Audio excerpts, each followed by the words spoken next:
ప్రభు పేరిట దేవుని బిడ్డని మీ అందరికీ కృప కలుగును గాక. ఆమెన్. పరిశుద్ధ గ్రంథంలో దేవుని వాక్యమును ధ్యానించుకుందాం. నిర్గమకాండము 3వ అధ్యాయము 7వ వచనము. మరియు యెహోవా ఇట్లనెను, నేను ఐగుప్తులోనున్న నా ప్రజల బాధను నిశ్చయముగా చూచితిని. పనులలో తమ్మును కష్టపెట్టు వారిని బట్టి వారు పెట్టిన మొరను వింటిని. వారి దుఃఖములు నాకు తెలిసే యున్నవి. ఆమెన్. ప్రియమైన దేవుని బిడ్లారా, ఈ సందర్భములో మనము గమనించినట్లయితే దేవుని ప్రజలు చాలా కష్టమైనటువంటి పరిస్థితులలో నడిపించబడుతున్నారండి.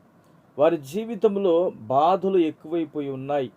వారి జీవితంలో కన్నీళ్ల మధ్యలో వారు నడిపించబడుతూ ఉన్నారు. ఎవరికి చెప్పుకోవాలో తెలియదు. ఆ తెలియనటువంటి పరిస్థితులలో వారు దేవునికి ప్రార్థన చేయడం అయితే మానలేదండి. వారు ప్రార్థన చేస్తూ చేస్తూ చేస్తూ ఉండగా ఒకానొక సమయంలో దేవాది దేవుడు దైవజనుడైనటువంటి మోషేను దర్శించి మోషేతో ప్రభు చెప్తున్నారు, నేను నా ప్రజల బాధను చూచాను. నిశ్చయముగా వారిని ఆ బాధ నుంచి విడిపించడానికి, వారి దుఃఖం నుంచి వారికి విడుదల కలగటానికి మోషే నువ్వు వెళ్ళాలి అని చెప్పాడంటే, మోషేకు దేవుడు చెప్పాడు అంటే వీళ్ళ సమస్య అయినా, వీళ్ళ బాధ అయినా, వీరి కష్టమైనా, వారి దుఃఖమైనా దేవుని సన్నిధికి చేర్చబడ్డాయి. ఈరోజున మన జీవితంలో మనము కూడా అనేక సందర్భాలలో అనుకుంటూ ఉంటాం, నాకే ఈ శ్రమలు ఎందుకు, నాకే ఈ బాధలు ఎందుకు, నాకే ఈ రోగం ఎందుకు, నాకే ఈ ఇబ్బంది ఎందుకు, నా జీవితంలో నేను ఏం పొరపాటు చేశానో దేవుడు నాకు ఎందుకు పెట్టాడు అని చెప్పి ప్రతి నిత్యము దేవుని మీద మనము దూషణకరముగా మనం మాట్లాడుతూ ఉంటాం. ప్రియులారా, ఈ రోజున ఇశ్రాయేలు ప్రజలైతే వారికి కష్టం వచ్చినప్పుడు, ఇబ్బంది కలిగినప్పుడు, కన్నీళ్ళ మధ్యలో ఉన్నప్పుడు వారు దేవునికి దివారాత్రము ప్రార్థన చేయుచునే ఉన్నారు. ఆ శ్రమల ద్వారా విడుదల పొందడానికి, ఆ బాధ ద్వారా విడుదల పొందడానికి, వారి హృదయములో ఉన్నటువంటి మానని వేదన వలన వారి జీవితంలో వారి నెమ్మది కలిగి నడిపించబడడానికి వారైతే ఈ రోజున మనకందరికీ ఒక మాదిరిగా ఉన్నారు. వారు ప్రార్థన చేయుచున్నారండి. ఆ ప్రార్థన కూడా ఇంచుమించుగా 430 ఏండ్లు వారు దేవునికి విన్నపం చేయుచునే ఉన్నారు. అన్ని రోజులు విన్నపం చేయాలంటే ఏ మనిషి వల్ల కూడా సాధ్యపడదండి.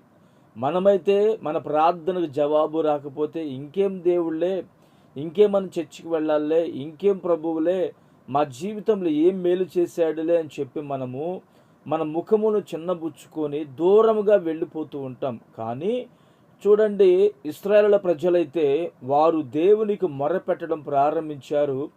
ఆ ప్రారంభించినటువంటి ఆ ప్రార్థన అనేది, వారి మొర అనేది, వారి దుఃఖం అనేది, వారి బాధ అనేది దేవుని సన్నిధికి చేర్చబడినది. దేవుని సన్నిధిలో నుంచి ఒక చక్కటి వర్తమానము మోషేకు వినబడినదండి. ఆ మోషేకు వినబడినప్పుడు మోషే వచ్చి సూచక క్రియలు, మహత్కార్యాలు చేశాడు. దేవుని పక్షముగా నిలిచాడు.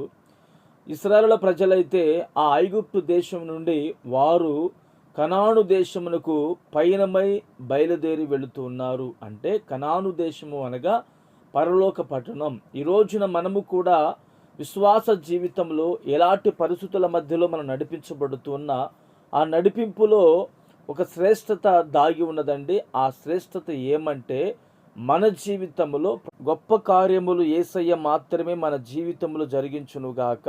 ఆమెన్. ప్రార్థన చేసుకుందాము. ప్రేమగల తండ్రి, పరిశుద్ధుడా, స్తోత్రం చెల్లిస్తున్నాము నాయన.